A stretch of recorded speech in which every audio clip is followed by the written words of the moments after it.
everyone for joining us. And we are going to be presenting on Keep Calm and Canvas On. So as a reminder, this is a 1-hour training. We will have time for questions at the end. If questions come up during the professional development, we are going to ask that you please stay muted and put those questions into the chat. Brenda and I will be monitoring the chat, and we will make sure to answer your questions as they arise.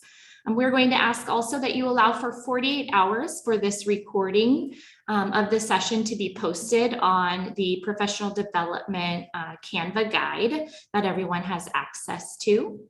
More resources can be found on our YouTube channel or on our website at powausd.com/PUSD Innovate. We're also going to encourage you to follow us on Twitter and Instagram at PUSD Innovate. So my name is Amy Fosek, and I'm one of the technology and innovation coaches. And joining me today is Brenda Gillis, and she is also one of our technology and innovation coaches. So we're going to go ahead and go over some of our objectives and agenda for this session. So the first thing we're going to go over is consider the timeline for building a Canvas course. We're going to go over ways to understand in which to organize your Canvas course to best meet your classroom needs. And finally, we're going to explore additional feature options that are offered within Canvas. So to get started, let's go over our Canvas course timeline. So right now, our expected delivery date for your Canvas course shell is the day before school starts. If you would like access to start editing your course before your course shell is delivered, you have 3 different options to do that. You can copy a previous course. Directions were sent out at the end of the school year on how to copy your previous course. Now that that school year has ended, the 2000-2001 school year has ended, those courses are now within the past enrollment. So if you are trying to access your course from last year, you will need to go into Canvas settings and go into your past enrollments, and that's where your course from last year will be found. And you can go ahead and copy that and start editing it.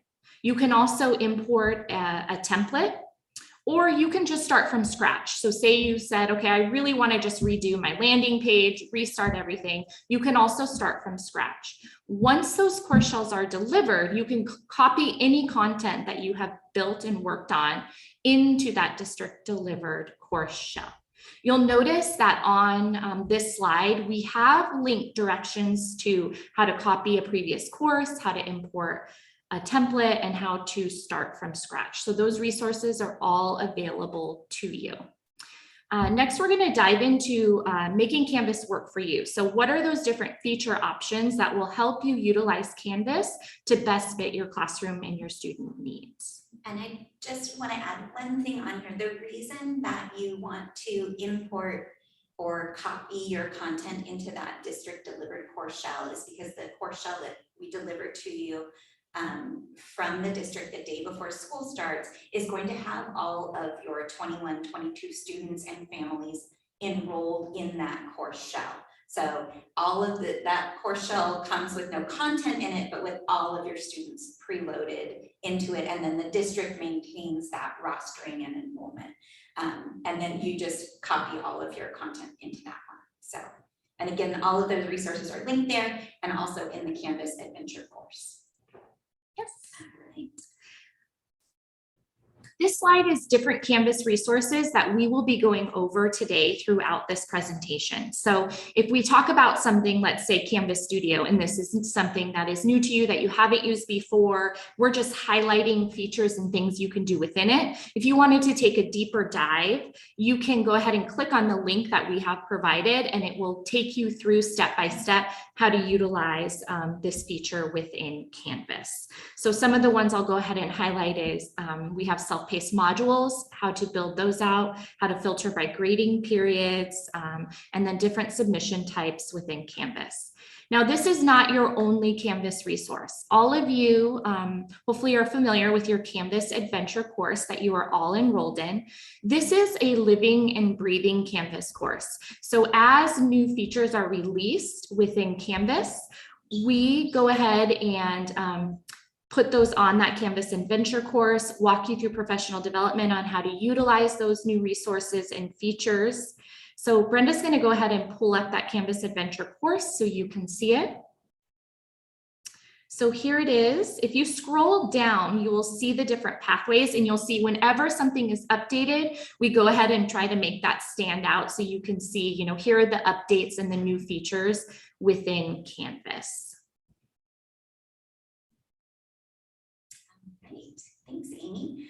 We're going to go ahead and get started by looking at a sample course together. So I'm just going to go into my global navigation here, and I'm going to pull up just a demonstration course that I have. And the first thing we're going to talk about is organizing your Canvas course. So if you joined us at all last year for any of these sessions, you know that our recommendation is to organize your course within modules. And modules are just kind of like a virtual file folder for different subject areas or different topics. You could do them by week or again, by subject area or topic, unit of study, any way that you want to organize them in there. And a couple of the benefits that come with organizing by modules, and you'll see, our lighting is changing in here. You'll see that this gray bar at the top here defines my module, so the title of my module up at the top, and then any elements, pages, assignments, quizzes, links out are all going to be organized within this module. And the part of the benefit to that is that you'll see the 3 dots over here to the right-hand side of the module title allow me to send this entire module to other colleagues. So with send to, it's that sharing feature within Canvas. I can also copy it to a different course. So if I was building my course, working in my course for this year, and then maybe, after a week is over, I want to copy that module into a master course that I'm preparing for next year and make some edits to it while I'm thinking about it. You can always do that as well and copy modules over one by one, if that's the way that a workflow works for you. The other thing that you can do in here is I just collapsed everything that was there. So this little arrow next to the title is going to pull it back down for me. Is that self-paced learning that Amy was referencing and that we have linked on that resources slide for you, is a way that you can set up prerequisites so that students can actually work their way through an entire module that you have preset in Canvas. So you can require that they work through it at a certain pace, that they get a certain score on an assignment before they can move on to the next element within that module. Now, if you haven't set your course up in modules yet, it's okay. You don't need to start from scratch. Anything that you have in Canvas, you're going to be able to pull into a module organization. So to do that, I just click on the plus sign next to the module title. I can switch, if it's an assignment that I want to pull in there that I've already created, you'll see all the titles of the assignments that you've created within your course. You can just click on it and then say add item. Another nice feature that comes with organizing through modules is that the previous and next navigation buttons will automatically appear for students. So as they're working their way through a page, if I click on the first page of this, you'll see at the bottom of the page, and my screen is not set to the right size, I apologize. You'll see at the bottom of the page that you'll get the next button. And once I'm a page in, I'll have the navigation buttons for next or previous to work my way back or forward within the module. All right.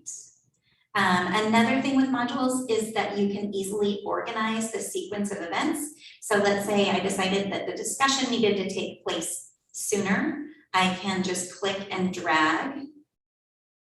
Just lagging a little bit here. Catching up. Okay. I can click and drag And it will just change the order for me of that item within the module. So it's a nice way to keep things organized in the background. Or if you're working with upper grade students and you want them to work their way through the modules themselves, you can publish that modules icon or navigation, in-course navigation, and students can go directly into the modules and work their way through it. You can also move entire modules, just like we did within the module. Once you get that 4-way directional arrow, and you can move modules around in that module view. So if you are directing students there, you may want to create a new module, which will end up at the end of your page, but you can always move it up to the top so that they're seeing that first. All right, and then once again, if you're interested in the options for self-paced learning, setting prerequisites and requirements, we do have that linked on the resources page on the slide deck. Okay. The next thing we're going to talk about is kind of the classroom management and logistics of using Canvas. And one of the nice features is in the Gradebook. There's a couple of new things in here. So I just want to make sure that everyone is aware of the features that are available in here. You can, so this is just a sample Gradebook here. And within the Gradebook, if you click on the view option, you have a couple of different things that you can do here. You can arrange by whatever the default order is, or the assignment name. You can change the view to show you by due date, oldest to newest or newest to oldest, your points, if you wanted to sort by your modules. You have a lot of different options for rearranging your Gradebook. And if you change your mind about it, you can just unclick or change whichever order it is that you want to see it in. The other thing that's in here are filters. And this is really handy for our trimesters. So you'll notice a filter called grading periods. And if you click that, I just turned it off. So your default will probably look like this, where you won't see it at all. So if you go into view and then click filters and select grading periods, you'll see this little box pop up, and you'll see that you have the option to see all grading periods, just trimester 1, trimester 2, or trimester 3. So those are all options for you to filter through your Gradebook. You can also add additional statuses there. So if you are, when you're creating assignments in Canvas, if you are adding them to an assignment group, you can see, maybe I just want to see the quizzes for trimester 1. So you can filter your Gradebook down that way. The other thing that you can do in here, where's that? Arrange. Is to add in notes. So you can add a notes column if you needed to keep track of something that was going on. I want to remember to follow up with a certain student or anything like that. You can choose to show the notes or not show them. If you had unpublished assignments, you can have those show up in the Gradebook or not. You can also arrange your Gradebook by clicking on the 3 dots next to the student name column, and then you can decide how you want to sort that. Do you want to sort it by their name? Do you want to sort it by a different, in a different way? Do you want it A to Z or Z to A? And then how do you want those names displayed? Oftentimes the default is last name and then first name, and I know that in the elementary classroom, we often make class lists and things like that by first name. So you can change that display order. You can decide if you want secondary information shown on the whole or not. And then a couple of other things that you can do is the sorting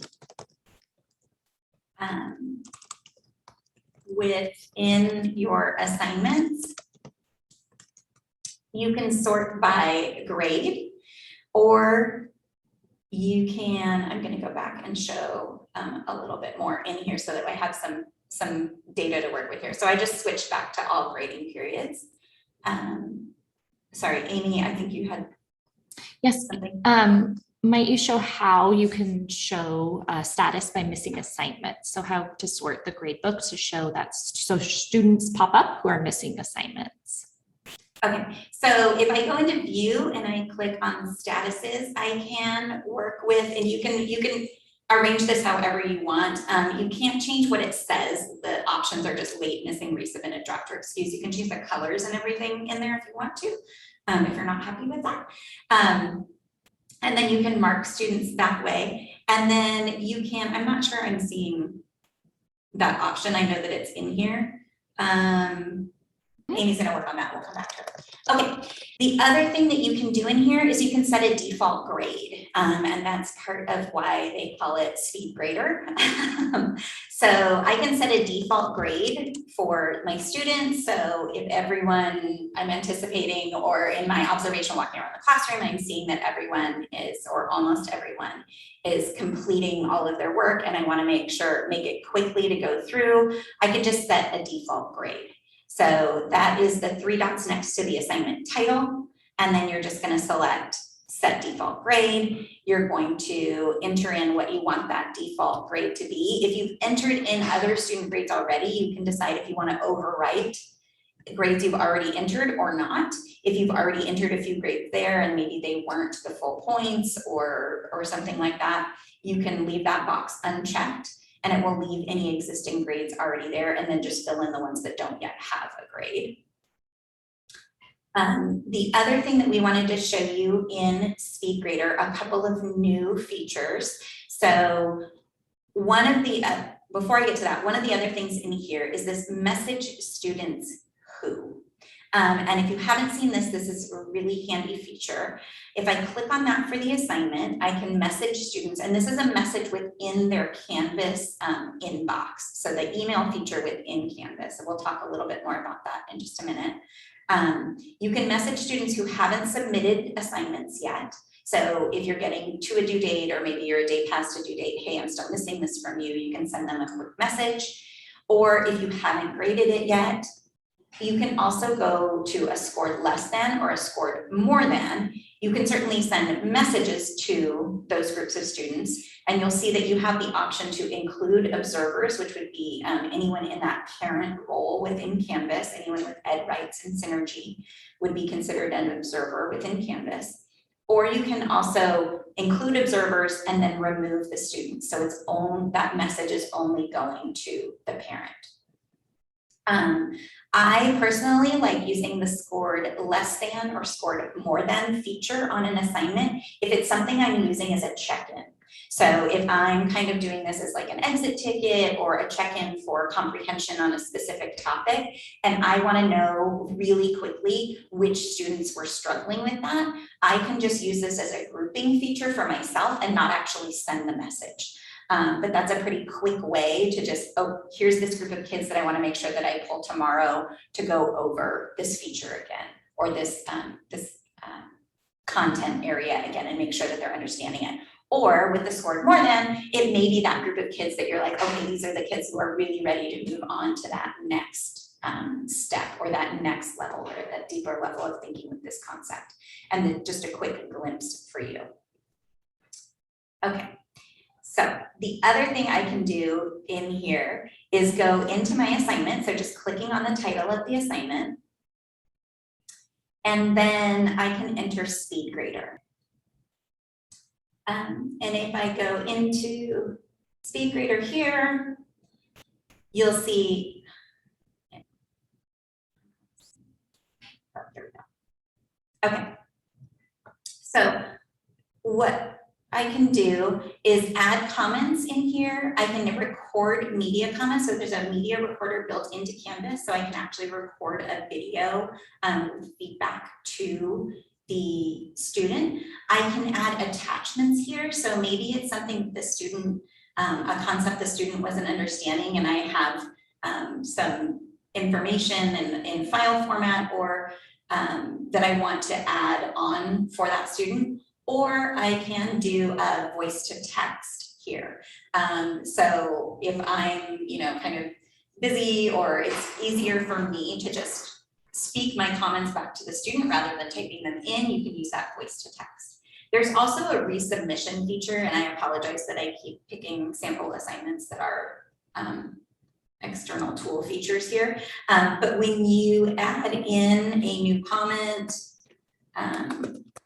again, or see me, you'll get a little button here that says resubmission. So that's a new feature within Canvas that you can just ask students, request a resubmission from them right from Speedgrader. So if you're in there and you're giving feedback and you're like, this kid needs to try again, you can give them that feedback. You have to enter feedback first in order for that button to actually highlight and for you to be able to click on it. And then it will send that request back out to the student that they have a resubmission that they need to do.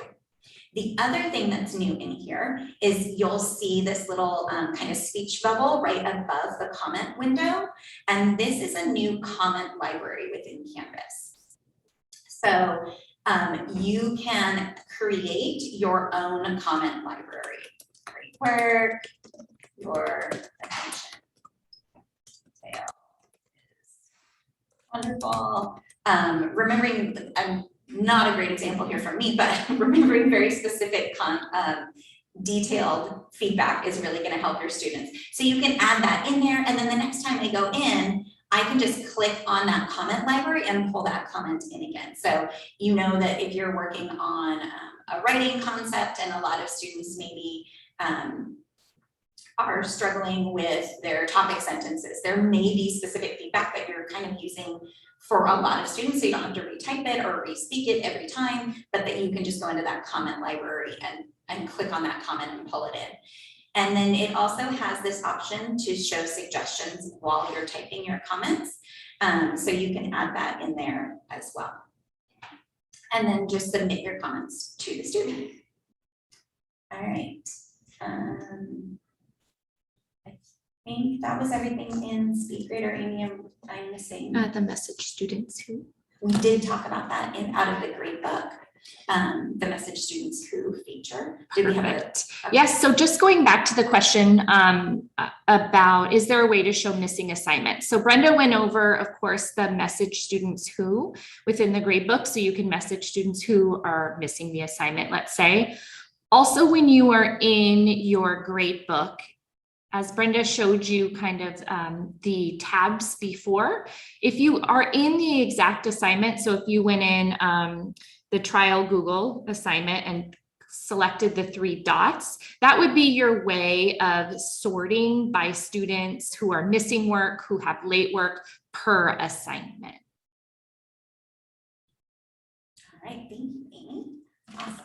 And the next classroom management feature we wanted to just touch on. I know that we covered this, we've covered this in previous sessions, but it's been a while, and just thinking about moving back to that in-person instruction and some of those features in Canvas that can continue to support you in your communication with families and students is, again, that inbox feature. So this is the email feature within Canvas, and this is the way to email elementary students within our district. Students can only email back to their teachers. So any courses that they're enrolled in, they can email the teacher in the course. They can't email other students, but they can email their instructors. And it's again, works very much like any other email other than that limiting feature there. You can also compose messages. So you would select your course select your course that you're working in. You can start typing a name in there, and it will pop up the student name. And then it will also automatically include the observers or the parents, or you can click on this include observers. And then you can also remove the students if you only want the communication to go to the family. You can message your entire course. You could message all students. You could message all observers. So you have some different communication options in there. And any email that was entered in association with an account within Synergy, so parent accounts, if they have their personal email attached to it, depending on their Canvas settings, which each user manages on their own, they will get a copy or a notification that they have an email as well. And this works especially well with our secondary students who often also have their own personal email. attached to that Canvas account. So they'll get a notification within Canvas, they'll see a little notification icon next to their inbox when they have a new message. You'll see the same thing on your end. And then you'll also notice at the bottom you can attach files, and you can also record audio or video comments. So if you have a quick message that you want to blast out to people, maybe a quick reminder about some event that's happening and you want to do just a quick video about it, you can always record that as well. Other communication features, the calendar is really handy, and just a reminder, a lot of students and a lot of faculty members don't realize that you can actually include your own events on your calendar within Canvas. Mine is taking just a minute here to load, but that calendar from that global navigation, you can add events within a specific course. So if I highlight over here on the right-hand side, this course, you'll see that I created an assignment that was due yesterday, and it's all color-coded. So that assignment is actually navy because it's from this other summer sandbox course. But I can just add events right here. I can add events, I can add assignments, and then my to-do is going to be my personal list that only shows up on my personal calendar. So that's not going out to anybody else. You'll see just to my own one there if I want to have any reminders on there, if this is the main calendar that I want to use. And the other thing that you have within your course are announcements. And I know we've done some banner, like global announcements regarding Canvas, regarding the summer innovation camps and things like that. And then you can also do those at the course level. So within your course, you can create an announcement. If you have enabled announcements through your course navigation and you don't have an announcement yet, you'll still see this little crossed out eye icon next to it until you create an announcement. So I can go in here and create an announcement. I can add it. Again, depending on the individual user setting. So if you're planning on using announcements to communicate out with your students and your families, I highly recommend that you let them know that and you ask them to turn on in their own account settings that they get notifications for class announcements. You can do a quick, welcome back, can't wait to see you. You can add in anything that you would on any Canvas page. So using your rich content editor here, you can add in images, you can add in media, you can add in links, and you can send, you can also just do text messaging on here as well. Welcome back, can't wait to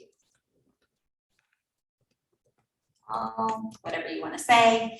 And then you can also, if you have different sections in your course, you can do it by that. You can set up things ahead of time. So delay your posting, you can create that announcement and then wait to send it out at a later date. You can decide if you want your users to be able to comment back or like your post, or you can post it right away. So those are some of just the communication features within. So yes, Rachel, you will not be able to send announcements until your course shells are delivered, because right now your students are not loaded into a Canvas course for you yet. So that will not happen until the day before school starts at the latest. Brenda, this question I'm not sure about, and maybe is there a way to create a reoccurring reminder for students within Canvas? So if I had a group of students that I knew needed to go to speech at a certain time, is there a way that I could set a reoccurring reminder so that it would just pop up and I wouldn't have to maybe set a class timer or have to keep that on my radar, where I could start sending some of that over to the students' end? I don't know of a reminder option. The only thing I can think of is you can do a recurring event in the calendar, but I'm not sure that you can filter it down to just specific students. I think it's by, you might be able to do it by section. So Sarah, we let's- will look into yeah. that, and while Brenda's going on and showing the other things, I'll kind of do some back end work to see if there's a way or somebody has found a way to do that. But there's not like a timer that's gonna. Yeah. Thank you. I just, I was ending up back and remind. emailing them. You could create it You as could an create event. An event on their calendar. So Yeah. that it would pop up kind of in their to-do list. Yeah, that's for what that I was day. hoping. That's the first thing I can think of, but we'll look into it and try and circle back to you with an answer in this. And if we don't get back to you, we'll send you an email. Do you Thank mind you. really quickly though, Brenda, since we're talking about that, maybe going over how you would create a reoccurring event? Sure. I'm gonna go ahead and go back again, global navigation in my calendar. And it does take a minute for the calendar to load.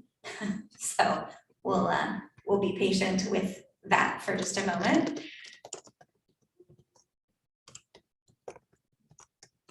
There we go. Okay, so I'm in my calendar. You want to check over on the right hand side and make sure that you have highlighted the course that you want to create the event for. You'll see another filter for that later, but you want to make sure that you see it over here highlighted. You'll see the ones that are grayed out or the ones that I don't have currently featured or showing up on my calendar. And I'm just going to click on the plus sign up at the top. I'm going to add an event. So I'm just going to say reminder speech. And I'm going to set a date. I can set a time on there. I could add in the location. And then I'm going to click on more options. In more options, you'll see that I can add additional information there if I want to. And then down at the bottom, you'll see duplicate. And this is where you can create that recurrence. So that little box there, do I want it every week? Do I want it every day? Do I want it for one occurrence? And then do I want it, this one doesn't really apply for this situation where I'm talking about like just reminding them to go to a specific place. But if I want to say number each event, like this is your first reminder that something, maybe you have a weekly assignment or something that is due and you want to set that weekly reminder for them. If you number each event, it would then say reminder speech 1, reminder speech 2, reminder speech 3, or reminder reading lot 1, or whatever your title is, it'll just add a number to that title for you automatically. And then you can say how many times you want that to happen and create your event. Okay, and there are my reminders, and you'll see that they have been numbered for me, and I just asked it for how many I wanted it to repeat. Okay, so the next thing we're going to talk about are some feature options you may not be aware of to really helping customize and making Canvas work the best for you and your students. So I'm going to go back into the demo course. And I'm going to scroll all the way down into settings. And within settings, I'm going to go over to what used to be called feature options, but is now called feature previews, because this is often where Canvas releases new features that are going to be coming out and either be optional or enabled at the course level or at the site level or at the district level. So they'll kind of send things out. You'll see sometimes there are things that are still in beta. So they're adding some new features to discussions and a little bit of redesigning of announcements. And that's still in the testing phase. So that's why you're seeing that beta option there. If you're really interested, you can turn it on at the course level for yourself. So you're just going to click to enable it. And then you can try it out or disable it if you don't like it. You'll see there are a lot of different options in here. A couple that we wanted to point out to you, last year we talked about the Canvas elementary theming, which was new. It allows for that in-course navigation to have a different font. And then using, so the default font for that course changes a little bit than what the standard Canvas one was, but now with the new rich content editor, you have a lot of, or I mean, not a lot, but many more font choices than we used to have with just the default. And then it also simplifies the Incourse navigation automatically for you if you don't already have it customized, but you can always go into the navigation tab and decide which of these Incourse navigation options you want visible for your students. And if there's something you don't want there, you can always go in and disable it. And that will just pull it down into this bottom list here of a lot of the integrations show up there, a lot of options that you won't need for all of your students. So you can always disable them. You can also rearrange the order in which they appear. So if you want to really customize which options your students may be navigating to most often, you can change that order there. Just make sure at the very bottom of all of this that you click save, or you won't see those options reflected. Okay, and then back in future previews, the other thing that's new, relatively new, they came out with this, I think, spring of last year, is assignment enhancements student. This is a really nice workflow within the assignments feature where students can see their progress through the assignment, and you can have a back and forth with students as far as you leaving them feedback and then going in and doing like a resubmission type of thing. My only caution with that one is that their students are now able to do webcam submissions. So webcam uploads, images that they take on their computer, screenshots or webcam that they can upload as a submission type in assignments. Those two don't work together. So if you have assignment enhancements turned on, students won't see the webcam capture option in their submissions. So if you want to do that, you can turn this off. You can turn it back on if you're doing assignments that require that feedback loop or would be enhanced by that feedback loop. I think those were the only things that we wanted to go through this year. Okay. And then just, I know we're kind of getting to that. We wanted to make sure we have time for questions, but we have two more things we wanted to share with you about if you aren't already aware of them. One is the studio feature, and this is accessed through the global navigation within Canvas. So you'll see that studio button. It kind of looks like a, I don't know, like YouTube and an octopus like hung out together. I'm not really sure, but anyway, this is the studio library. You can record your own videos here, or you can actually add existing content that you find out on the web, for example, on YouTube. And then you can, once you add that content, either by recording your own or adding something, you can add it into a collection where you can kind of organize that content. And you can then share the media to other teachers. You can share it within a course.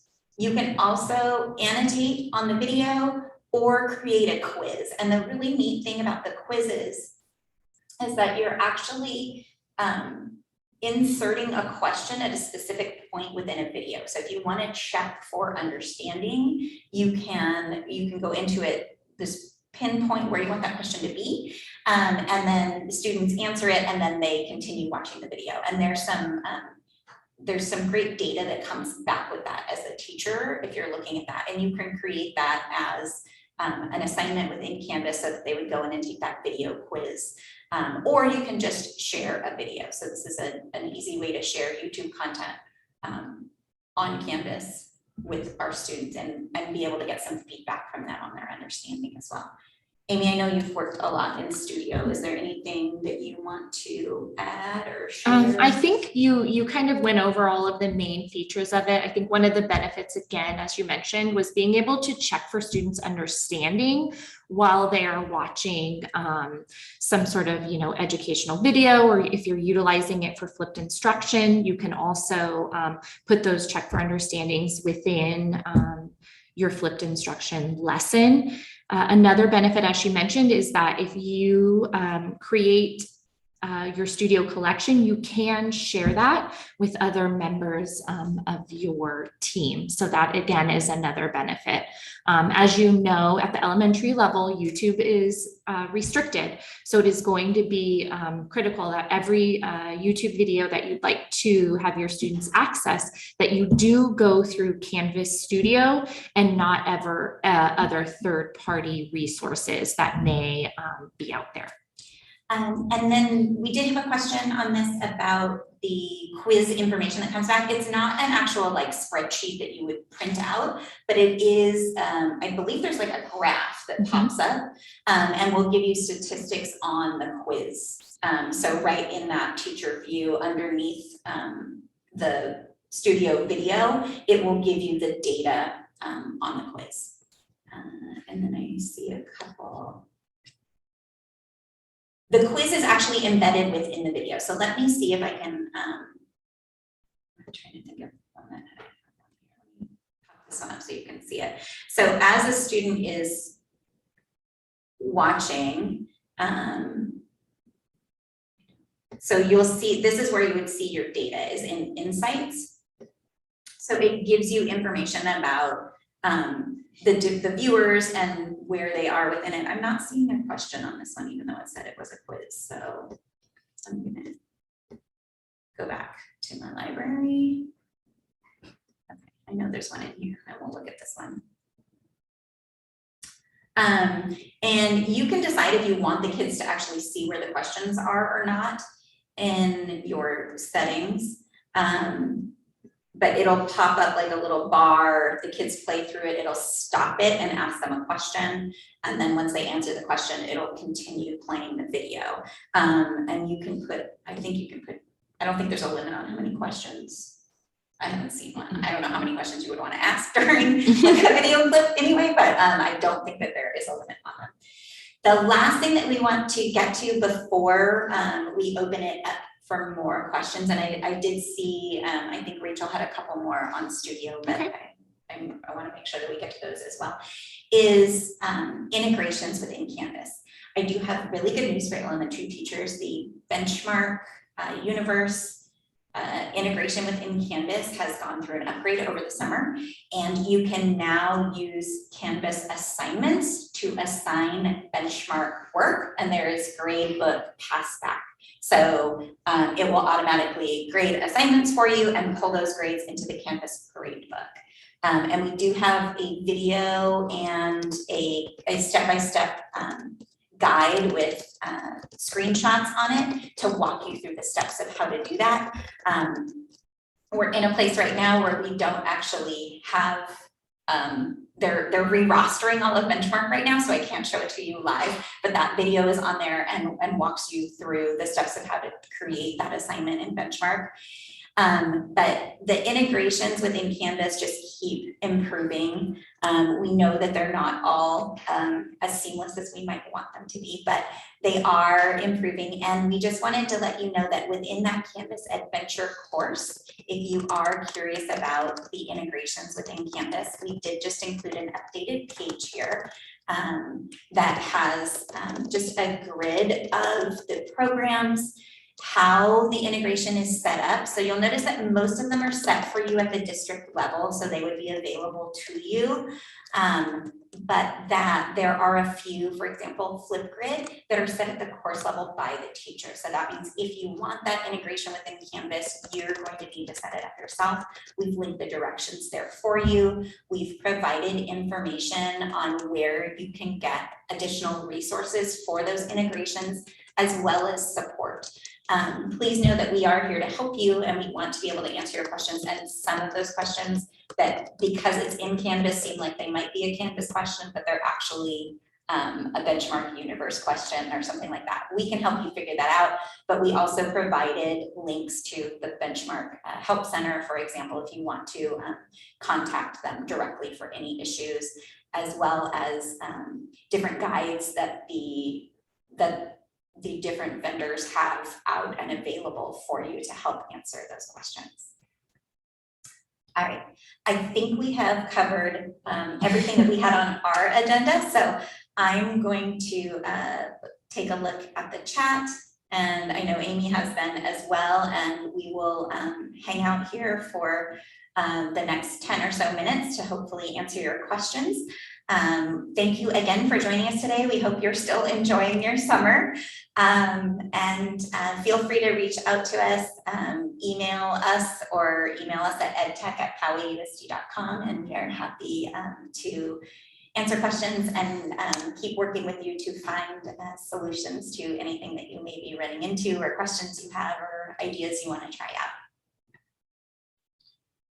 Just to circle back around to Sarah's question regarding setting up the reminders, kind of digging deeper, it does not look like there is an option yet to create reoccurring announcements within Canvas. So I think our suggestion would be to just add it to the students' calendar. So create a group for those students and add it to the calendar as just a reoccurring event that shows up. Rachel, I see your question about the chat feature. This is a great one to remember. So in your course, you're going to want to check and make sure that you'll see all of these options over here on the left-hand side.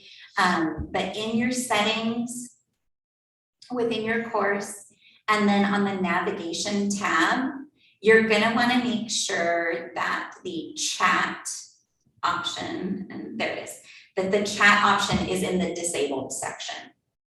So that now this can be a great communication tool if you turn it on and you're actively in the chat and monitoring what's going on, and then you can always disable it again so that students aren't having those conversations without you knowing about it.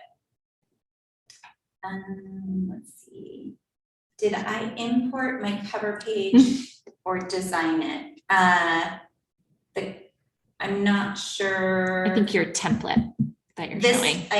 This template right here is one that kind of both. I got the ideas from somebody else in Canvas Commons, and then I edited and did a lot of this with within Canva, which you all have access to free accounts within Canva, and I need to double check on the status of that because you should have it for everyone now, so you don't have to sign up for it on your own. But that was something I was working on before I left, and now we've been back for 3 days and I haven't checked on it, so I will check on that and try and get back to you. And then let's see, the resubmission in Speedgrader. Yeah, let me find, I apologize, I didn't find a good example of an assignment there. While Brenda is looking that up, for those of you who are not aware and are maybe looking for different templates or looking for ideas on units of study or self-paced modules or other things that might already exist, there is on your navigation bar, there is something called Commons. If you go to Commons, you can filter by grade level and subject, and you can find different resources that other teachers have created and made available for other teachers. So if I was looking, let's say, for a elementary school themed template for my homepage, I could go ahead and search that within Commons, and I would just download it and then upload it into my course. There are also modules in there and other resources that are really wonderful if you are ever looking for different ideas and ways of utilizing Canvas.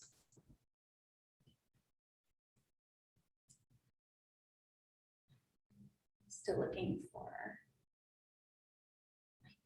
So Sarah, when you add your new course content into your course shell, you will have the option of editing all the content that's within there. So maybe you set up your modules as weekly modules last year, and then this year you're saying, okay, I'd rather do it by units of study.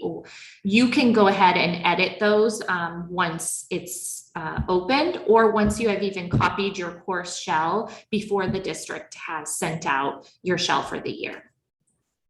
Okay, so I found a sample that I think will answer the other question. So please try to ignore the messiness of this example. Sample assignment, I promise this wasn't a real student. Okay, so within Speedgrader, you'll see you have the annotation tools up at the top as well. So as a teacher, you can leave annotation feedback. But then this is where you'll see that reassign assignment. So within Speedgrader, I can give a grade, or I can just type in some, let's go over this and try again. As long as I add in a comment, then you'll see that I have this reassignment assignment options. And then I can just click on it right from there while I'm grading it with the students, and I'll push it back out to them. They'll see it in their to-do list that they have a resubmission for an assignment. And as Brenda mentioned earlier, this is also a great feature because if you had a student who you were going to send something back to say, let's go over this, or there seems to be a confusion, you can then attach additional learning material. So maybe you found maybe a student submitted something in math, but they were still having a hard time understanding you know, let's just say regrouping. I could go ahead and attach maybe a Khan Academy video for them to watch. So I could say, please watch this video and then resubmit the assignment. So kind of putting both the attachment feature as well as the comment features together as one to really have a greater impact on student learning. And then did you answer Sarah's question? Sarah, you were talking about setting up your Canvas courses pages. You can move the pages in your Canvas course into a module. So that is, but they will still be pages within a module. So you're not changing pages to a module, it's just an organizational structure. So what you can do is in your course, if you go into modules, a great way of thinking of modules, as Brenda said, is kind of like the file folder, a digital file folder. So thinking of how you want to organize all of your content within your course, think of it as modules as being that folder. So you can add a new module. Oh, this course has so many things in it. Okay, you can add a new module, you can title it whatever you want.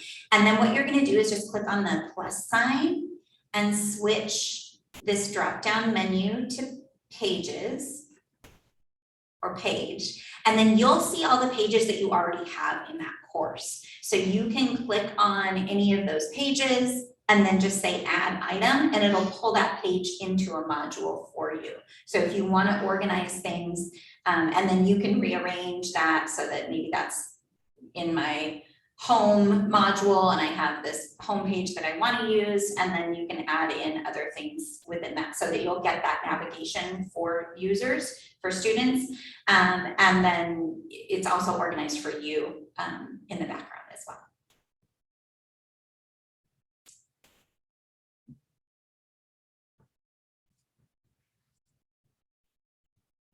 All right, thank you all so much for joining us.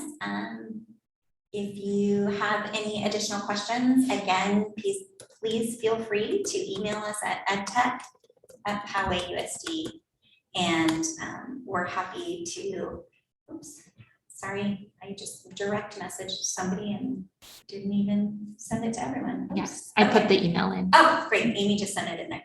Awesome, thank you all so much. Enjoy the rest of your summer, and we look forward to actually seeing people in person. Yes.